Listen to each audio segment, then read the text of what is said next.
Jim, how tough is that one to take?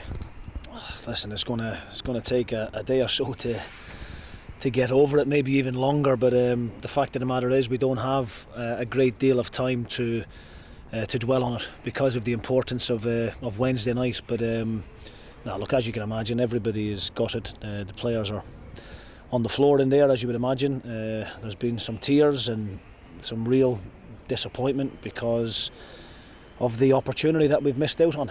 I asked them before the game to make sure that when they came back in at the end of the game, that they would be able to look each other in the eye and tell each other that they gave it their all. And I don't think there's anybody that watched that game back that could deny the fact that the players gave absolutely everything. We've been done with a set play which is extremely disappointing.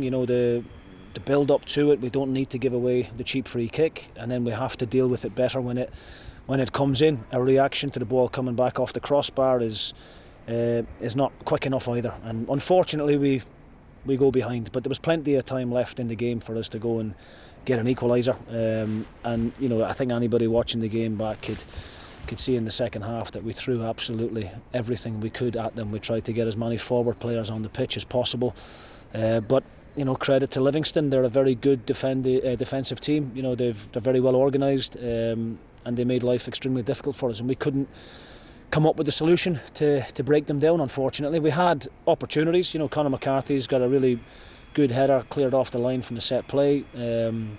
McCall done well when he went on, I thought, and was unfortunate with the cutback that it gets cut out by the Livingston player.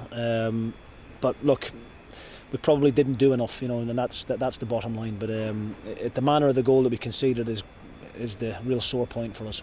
A couple of shouts for a penalty. What were your view on those? Yeah, the second one, in the second half, John Oblique, it's not a penalty. I don't think it's simulation either. I think John does brilliant to get the other side of the defender with a little bit of skill, and drives into the box. And there is contact, there's no doubt about it, but it's not a penalty. I don't think he deserves to be booked for it.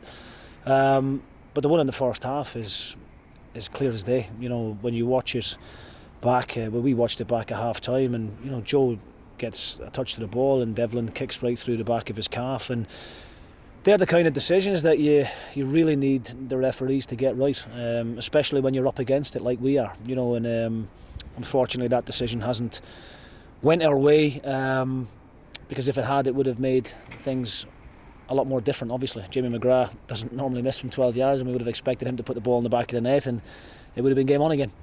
Yeah, obviously disappointment today, but what do you take from this cup run as a whole? Listen, I'm proud of the players in terms of everything that they put into it. We didn't play particularly great in the group stage, but we've done enough to get through and top the group. The performances against Aberdeen and Rangers were really, really good against two of the top teams in the country. And I was really confident coming into the game this afternoon. I know Livingston would have been favourites in a lot of people's eyes because of the great run that they've been on in the league, and probably from our own point of view, coming into the game, we hadn't been playing all that well. The last 3 or 4 league games haven't been good enough. We've nicked a couple of draws when probably could have lost those games, but today was a lot more like ourselves, I felt. I don't think there was a great deal in the first half. There wasn't a great deal of quality anyway, but the second half we played a lot more like we're capable of playing in terms of the possession, in terms of the build-up.